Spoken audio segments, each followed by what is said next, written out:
Hello and welcome everybody to another episode of r/ProRevenge. My name is Ryan, the official host here on Reddit Voice, and I look forward to bringing you guys today's top stories. Before I do though, you know what to do. Make sure you hit that subscribe button and have notifications turned on so you could stay up to date on all the latest and the greatest. So without further ado, Coworker gets me fired! My many years waiting for revenge. This is my first post here, and I have only done this after telling the whole story to a friend who posts on Reddit and told me that this story had to be put here after telling him the whole story. This is a long post. You've been warned. If revenge is best served cold, then my revenge was many years in the freezer, and this week was finally pulled out and had whipped cream and a cherry put on top before finally served. Background. So I worked for a company A, and almost a decade that had a small team consisting of 10 people, doing commissioned work for businesses in my city. The owner treated us like family, knowing that we worked long and hard days, sometimes up to 60 hours in a week. He paid us better than expected bonuses and perks that he negotiated with businesses that commissioned our work. Even gave the whole company a week off pay when his son was getting married so that we could attend it. We had our squabbles like any other family, and things weren't always bright and perfect, but this is to show how nice owner treated his employees and didn't screw me over. After working there for years, the manager position came open. Since by then I was one of the most senior workers with Company A, I thought I would apply, which had a few others interested as well. I didn't get the position, mainly because despite my experience at Company A, I didn't have a business administration degree. Someone who worked for the owner did, so we got it. Realizing the education I would have to get and the demand of this job, I thought long and hard and concluded that if I wanted to go anywhere in life, I'd have to get that degree. Coming right out of high school to work for Company A was great, but if I wanted to do something more, I'd have to go to university. I talked with the owner and gave my 2 weeks notice. When I explained what I wanted to do and why, he understood that I was trying to make something of my life. This all becomes relevant later, I promise. Going to university, I found that I had tuition covered through government grants, but not things like food, rent, etc. So I looked around and eventually found work at Company B. Company B was a retail store with a bigger staff than I had been used to, somewhere around 50 employees, but had such a huge employee turnaround that it was scary at times. They dealt with a wide arrangement of goods from groceries to expensive items. They had certain niche clientele that would like to order items that were catered to. I ended up working part-time in the warehouse and answered to the warehouse supervisor, who answered to the manager. There were other supervisors for other parts of the store, but for this only the sales supervisor is relevant. Skip forward 7 years. In that time, I got my BA degree and worked at Company B the whole time, going from part-time to full and eventually applied for the warehouse supervisor position. I was interviewed, got the job, been supervisor for months when the manager and I hired Kay as a warehouse clerk. Kay isn't the one to get the revenge, but she played a crucial part in such. Then Itch gets hired. Itch started as a cashier, working quickly up the chain and brown-nosing as many coworkers as possible, including the manager. When a sales rep went on maternity leave, Itch quickly jumped at the chance to work in sales and ended up permanently being a part of that team, then the sales supervisor soon after. Me and Itch got along like oil and water. We butted heads over things constantly. She would tell the manager all the small things that I did, but called me a snitch when I reported issues she was causing. She would badmouth me and my warehouse staff, talk over me at meetings, and try to take credit for my ideas. She openly told coworkers I was the cause of many issues and couldn't wait for me to leave. And she was never at fault. It would be the customer's fault, my fault, the delivery driver's fault, another coworker's fault, etc. There were times when we got together well, but far and few between. I get fired. So one day, a very, and I mean very expensive ring set, over $5,000 I found out later, ordered by one of our customers, comes in. Years ago, I set up a procedure for any type of jewelry so that it will not get lost or stolen. The last step is, once we have done everything within the warehouse, we take it to the office and have someone put it in the safe immediately. This particular time, I was the one who received the rings, so, going through the procedure, told Kay I was taking it to the office. The only one available who had the combination to the safe was I asked her if she could open the safe. She looked at me, looked at the jewelry box in my hand, and then said, "Put it down here on my desk. I'll put it away once I'm done with this email." Keep in mind that me and Bitch had had a serious spat over something earlier that day, and I generally didn't feel like being close to her if I could help it, so I never saw her put it in the safe myself. The next day, I get a call from the manager to come into the office. I head there to find manager, and the HR consultant. They pull in when some real stuff hits the fan. Manager tells me that said ring set has disappeared. I tell him the procedure I followed and last I saw them was with Manager tells me that she checked the box and said that box was empty. Manager then pulls the box out. Sure enough, the box the rings were in was indeed empty. I swear to manager that the rings were inside when I checked them before given to this At this point, it's my word against hers. By stroke of bad luck, and the store video recorder had broken down days before the incident, so there was no way to verify what happened. We all know someone has to take the blame for this, and that's when she strikes, saying it was my fault, since it was last seen in my hands. Manager asks if this is true. Then I realize that yes, I was indeed the last person to touch the thing, and I never actually saw her pick up the box. She gives me a look that screamed, "Gotcha!" Manager and the HR consultant ask us both to leave. After what seemed like forever, I get called in. Manager tells me that since I was responsible for the rings at the time and they are now lost, they would be firing me. But since they had no proof as to whether or not I stole the rings, they wouldn't press charges. Which scared the crap out of me, as this was the first time I heard of them thinking this. I go back to the warehouse, tell Kay and the other warehouse clerks what just happened, grab my personal belongings, and leave that day. After a couple weeks of trying to get my head around what happened and weighing my options, I decide my first priority is to try and get some sort of job, and consider it lucky if I get a job flipping burgers with the bad rep when they ask Company B. I call the owner of Company A to get a good reference from them and explain what happened and why I was calling, only to get the shock of a lifetime. The manager position was about to be open. The guy who I lost the position to was retiring soon, due to complicated health reasons. Owner had kept tabs on me while at the university and understood when I didn't immediately come back to him. But with a golden opportunity like this, he wanted me back and I wasn't gonna say no. I dive into my new job I originally wanted with an owner I enjoyed working for. I thought, then and there, everything would be behind me, not knowing it would come back, not to bite me, but to pay dividends. The revenge, Kay's side. This I found out after Bitch's reckoning. After I was fired, Kay knew she had to do something about her. Kay knew that I wouldn't lose or steal something like the rings, but also knew without proof that she would deny that she did it and have Kay in her crosshairs to attack next. So after talking with her husband, she hatched a plan. She started hanging out with telling her things like, "I'm so glad he's gone," or "wish he'd been fired much earlier."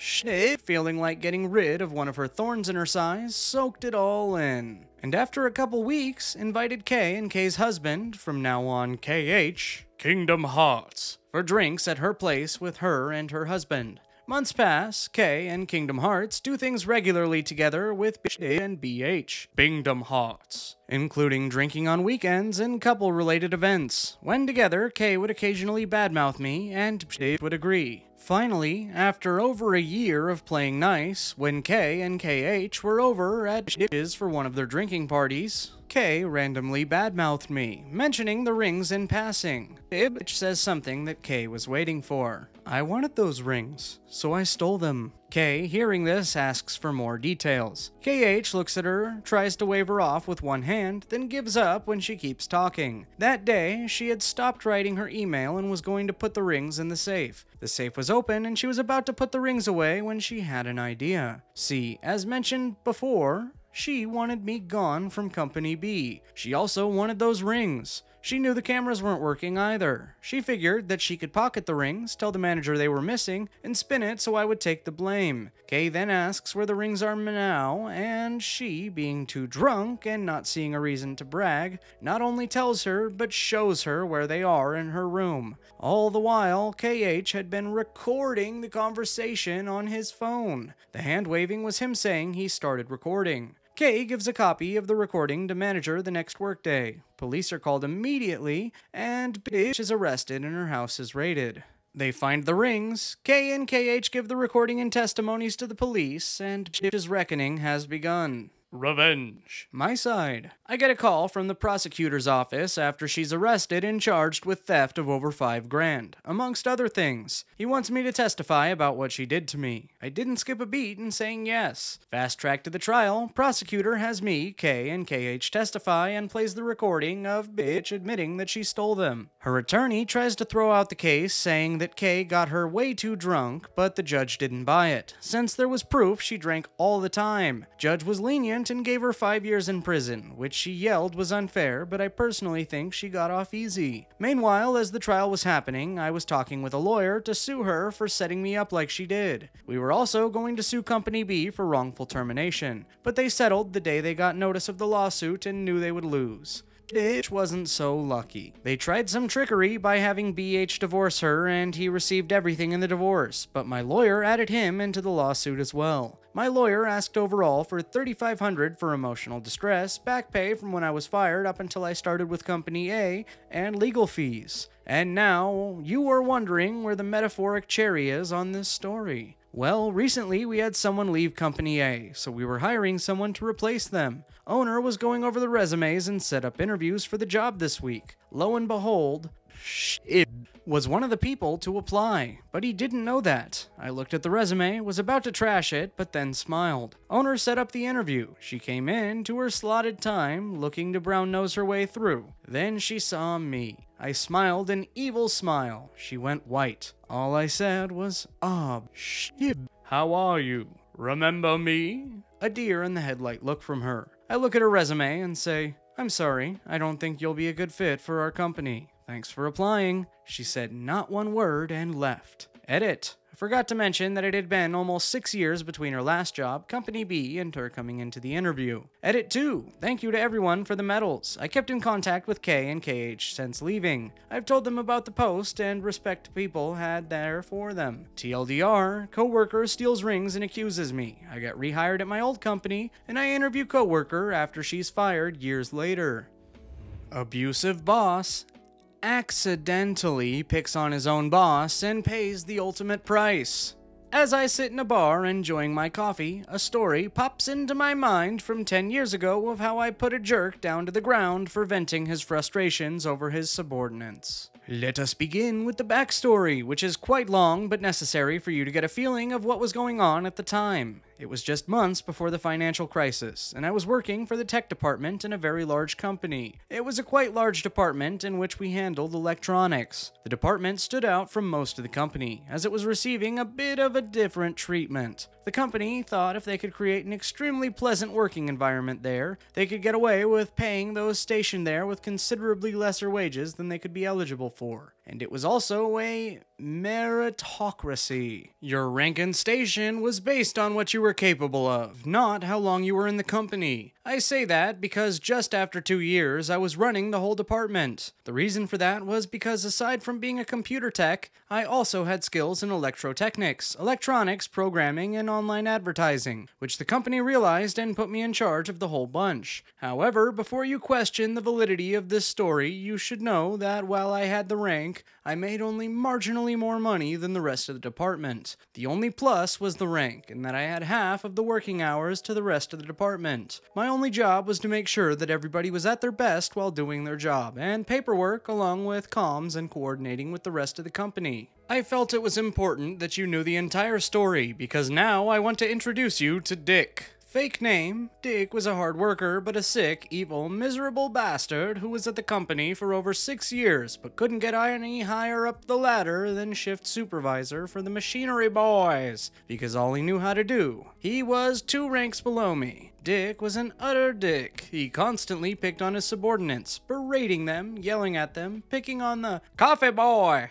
It was the rookie. Bringing coffee was an initiation ritual. Essentially, Dick being in charge of you was very unpleasant. At the time, I didn't know this was going on. Dick was not in the group I ascended over, and I dealt with that group over his superior. I didn't know what was going on because I had my hands full with running the whole thing from an office halfway across the company building. Big building. Before we continue, you should know that my country has a law against workplace abuse called bossing, in which, if there has been an emotional harm inflicted, the person who performed bossing could even face jail time, and the company in question could pay massive fines. To continue, suddenly I received an email from my superior, telling me there was an incident regarding Dick and that I have been scheduled for disciplinary action. Apparently, there was a coffee girl in his group which he utterly destroyed to the point where she had a nervous breakdown, and as a department administrator, I received a huge flack for not sustaining a pleasant working environment, which was department policy so that people wouldn't complain so much about the subpar pay that they're getting. Dick got me in so much trouble that I had to spend a week of constant damage control with my own superior. In the end, I was ordered to take appropriate action against Dick to prove that I was still the man for the job. Dick got me in a lot of trouble. Dick was gonna pay. There was just one problem. There was no evidence. So I was gonna have to be sneaky. I send messages to Dick's superior, notifying him that they will be getting a replacement coffee boy from another group tomorrow. Me. I was gonna have to go undercover to stick it to Dick. There's a saying, you see a guy in a suit and tie and you think he's successful, until you realize he's working for a man in jeans and a polo shirt. This holds true as Dick is a suit and tie guy while I wear jeans and a polo shirt to work. In the day of revenge, I take no special preparations other than a hidden recording device, and I even wear the aforementioned outfit. I arrive at work and ask 2 security guards to go with me to wait outside Dick's work area. I purposefully wait until I'm 5 minutes late, then enter the work area with Dick's people, greet everyone, and go straight for the coffee pot. Dick notices my tardiness and starts ranting. "Coffee boy! What the hell do you think you're doing? Come late on your first day? Get your ass moving and serve everybody." "Yes, sir." I serve coffee to everybody, but one of the techs recognizes me. I pour some coffee in his pot and tell him to say nothing, because I'm recording Dick. At the time, Dick was across the room, insulting another employee for misplacing my tools. After I finish serving coffee, I go to my workplace and start working. I intentionally fumble at my work as a rookie would in order to get Dick's attention. It works, and Dick notices me and races towards me. "What the hell do you think you're doing, boy? What is this mess you made? You're completely useless. I cannot use you for anything. I should send you to mop the floors, and you'll even screw that up, I guess." I turn towards Dick, put my hands at my hips, and lean forward, going in Dick's face. Dick presses his second and third finger against his thumb and starts to wave it at my face. "Don't you get uppity at me, boy. I'm your boss. I know the administrator, and I could get your ass on the street in 5 minutes. Do you want to go home? Answer me." "I am the administrator." "Security." Both guards arrive, going into full badass mode, grabbing hold of their mace pockets in one hand and fists clenched in the other. I swear, Dick immediately dropped a couple of spoonfuls into his pants. "Yes, Mr. OP?" "Escort Mr. Dick to my office immediately for," I lean right into his face, "severe disciplinary action."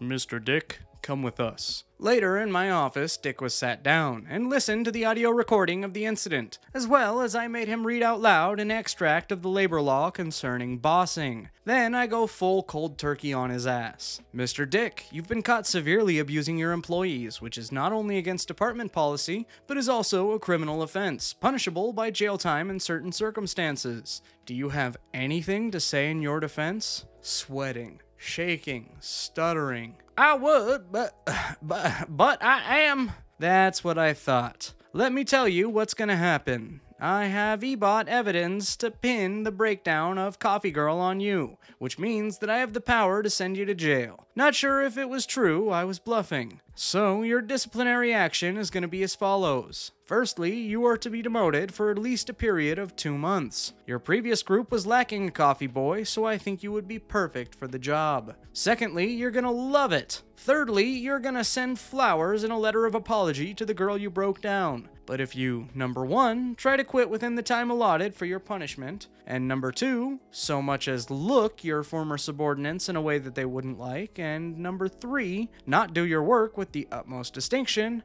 I'll send the evidence to the authorities and use every scrap of power I have in this company to send you to a jail so bad that when you come out of it, you'll be wearing diapers for the rest of your life. Have I made myself clear? Utterly pale and defeated, Dick says, "Yes, Mr. OP." To add insult to injury, I inform his group of Dick's demotion. I told him that he has absolutely no authority over them anymore, and that he's going to serve them coffee until a time I see fit to rejoin them, but only as a serviceman equal in the rank of group. Dick was also forced to clean out his office in front of the group, as the coffee boy wasn't even entitled to his own cubicle, let alone a desk. Is this nuclear revenge? I disagree. I feel that he got exactly what he deserved. He's now gonna have to lick the boots of those he treated so badly before. I am but no means an angel. After all, I did fail to notice the abuse that was going on beneath me. But to be fair, nobody was brave enough to stand up to Dick in fear of losing their jobs due to the crisis looming overhead. Edit. Forgot to mention the aftermath. Dick was a hard worker, but he didn't have a clue about anything outside his working area.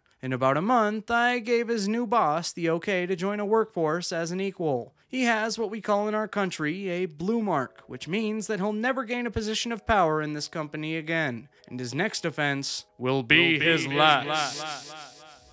Chef leaves with all his notes, almost kills the business. At the restaurant I used to work at, there was a chef who made the best gumbo I have ever had. However, the management where I worked was awful. The only employees who stayed for very long were the ones who were paid well, e.g. Mr. Gumbo. Customers knew him by name. Then one day he called in sick, which he had never done before, and they didn't let him. He had enough and quit, but he also burned a few bridges. He took all his notes, which had ratios, spices, times, and temperatures. Everything. We had no idea how to make his gumbo. They then tasked me with recreating it. When it was nowhere near as good, most of the gumbo customers, which was a lot of them, left. I quit shortly after. From what I heard from my friends who still worked there, the business almost went under. This was his way of making the management pay. Sorry for spelling and formatting edit. To start, we aren't in the South. This was a smaller place, but still a good size. The menu wasn't that big, so the gumbo was very important. The chef did have every right to leave, but by doing so, the business lost its most valuable asset. This is how the gumbo man, chef, got back at the management. And with that, my friends, we've reached the end of today's epic tales of ProRevenge. If you liked it, you know what to do. Leave a like on the video and subscribe so you can stay up to date on all the latest and the greatest. As always, I've been your host for the evening, Ryan, the official host here at Reddit Voice, and I look forward to seeing you guys in the next video. Bye-bye.